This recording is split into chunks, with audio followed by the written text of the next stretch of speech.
Bonjour à tous et bienvenue dans une nouvelle histoire en français.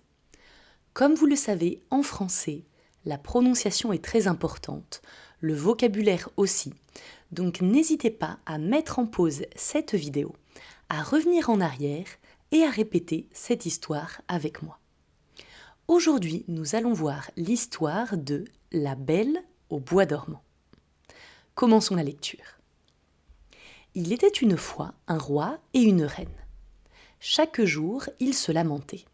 Ah, si seulement nous avions un enfant. Mais d'enfant, point. Un jour que la reine était au bain, une grenouille bondit hors de l'eau et lui dit « Ton vœu sera exaucé. Avant qu'une année soit passée, tu mettras au monde une fillette. » Ce que la grenouille avait prédit arriva.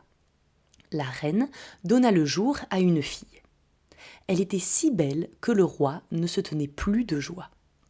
Il organisa une grande fête. Il ne se contenta pas d'y inviter ses parents, ses amis et connaissances, mais il invita aussi des fées, afin qu'elles fussent favorables à l'enfant. Il y en avait 13 dans son royaume. Mais comme il ne possédait que 12 assiettes d'or pour leur servir un repas, l'une d'elles ne fut pas invitée. La fête fut magnifique. Alors qu'elle touchait à sa fin, les fées offrirent à l'enfant 2 fabuleux cadeaux.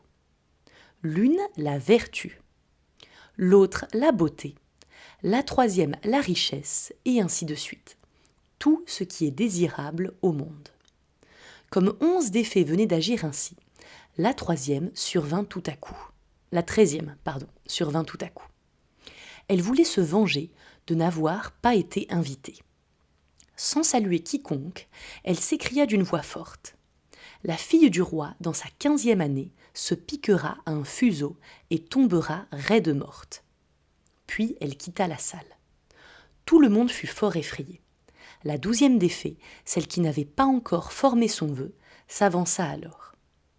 Et comme elle ne pouvait pas annuler le mauvais sort, mais seulement le rendre moins dangereux, elle dit « Ce ne sera pas une mort véritable, seulement un sommeil de 100 années dans lequel sera plongée la fille du roi. » Le roi, qui aurait bien voulu préserver son enfant adoré du malheur, ordonna que tous les fuseaux fussent brûlés dans le royaume. Cependant, tous les dons que lui avaient donnés les fées s'épanouissaient chez la jeune fille. Elle était si belle, si vertueuse, si gentille et si raisonnable que tout ce qui la voyait l'aimait. Il advint que le jour de sa 15e année, le roi et la reine quittèrent leur demeure. La jeune fille resta seule au château. Elle s'y promena partout, visitant les salles et les chambres à sa fantaisie. Finalement, elle entra dans une vieille tour. Elle escalada l'étroit escalier en colimaçon et parvint à une petite porte. Dans la serrure, il y avait une clé rouillée. Elle la tourna. La porte s'ouvrit brusquement. Une vieille femme, filant son lin avec application, était assise dans une petite chambre. « Bonjour, grand-mère, dit la jeune fille. « Que fais-tu là ?»« Je file, dit la vieille, en branlant la tête. « Qu'est-ce donc que cette chose que tu fais bondir si joyeusement ?» demanda la jeune fille. Elle s'empara du fuseau et voulut filer à son tour. À peine l'eut-elle touché que le mauvais sort s'accomplit. Elle se piqua au doigt. À l'instant même, elle s'affaissa sur un lit qui se trouvait là et tomba dans un profond sommeil. Et ce sommeil se répandit sur l'ensemble du château. Le roi et la reine, qui venaient tout juste de revenir et pénétrer dans la grande salle du palais, s'endormirent. Et avec eux, toute la cour. Les chevaux s'endormirent dans leurs écuries, les chiens dans la cour, les pigeons sur le toit, les mouches contre les murs.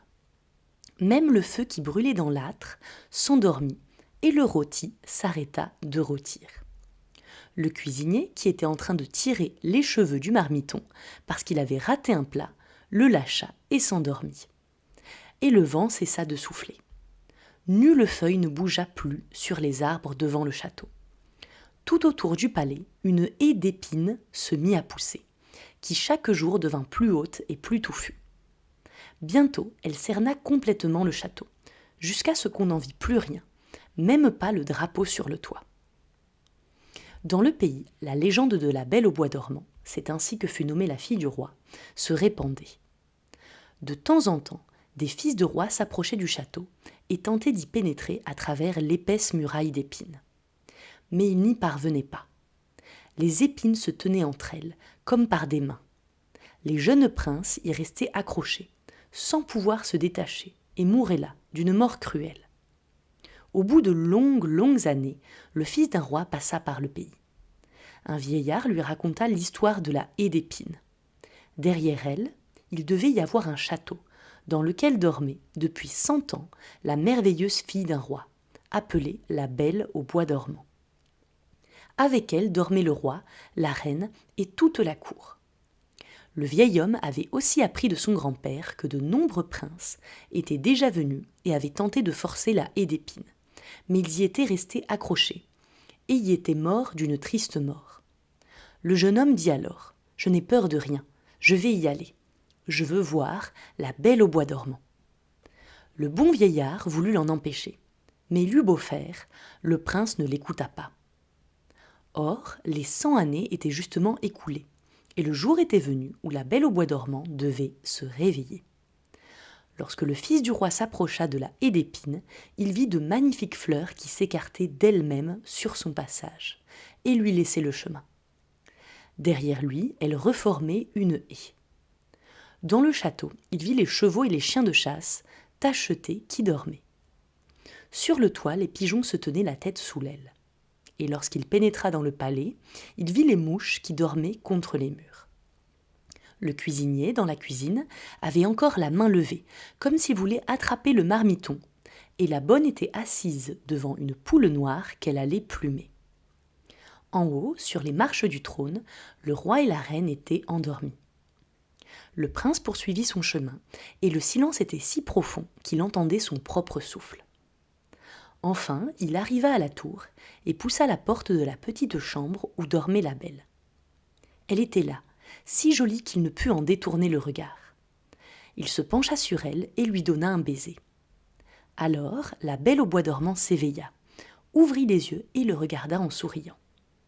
Ils sortirent tous deux et le roi s'éveilla à son tour, et la reine, et toute la cour.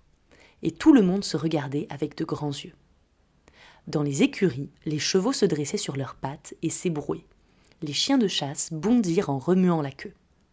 Sur le toit, les pigeons sortirent la tête de sous leur aile, regardèrent autour d'eux et s'envolèrent vers la campagne. Les mouches, sur les murs, reprirent leur mouvement. Dans la cuisine, le feu s'alluma, flamba et cuisit le repas. Le rôti se mit à rissoler. Le cuisinier donna une gifle au marmiton, si fort que celui-ci en cria. Et la bonne acheva de plumer la poule. Le mariage du prince et de la Belle au bois dormant fut célébré avec un faste exceptionnel. Et ils vécurent heureux jusqu'à leur mort. Et voilà, ça sera tout pour aujourd'hui. C'était le conte de la Belle au bois dormant. J'espère que cela vous a plu. Il y a un petit peu de vocabulaire compliqué. N'hésitez pas à le chercher, mais je pense que globalement, vous avez pu comprendre le contexte. Et surtout, n'hésitez pas à travailler la prononciation. On se retrouve très vite sur la chaîne YouTube. N'hésitez pas si vous voulez soutenir cette chaîne parce que je suis toute seule donc c'est beaucoup de travail. N'hésitez pas à mettre un pouce si vous avez aimé, à souscrire à la chaîne. Vous pouvez activer la petite cloche, comme ça vous aurez des notifications quand je publie de nouvelles vidéos et à mettre un petit commentaire. Même si c'est un commentaire très rapide, j'ai aimé, merci, ou je n'ai pas aimé. Vous n'êtes pas obligé d'aimer. Mais voilà, n'hésitez pas, on se retrouve très vite sur la chaîne. À très bientôt.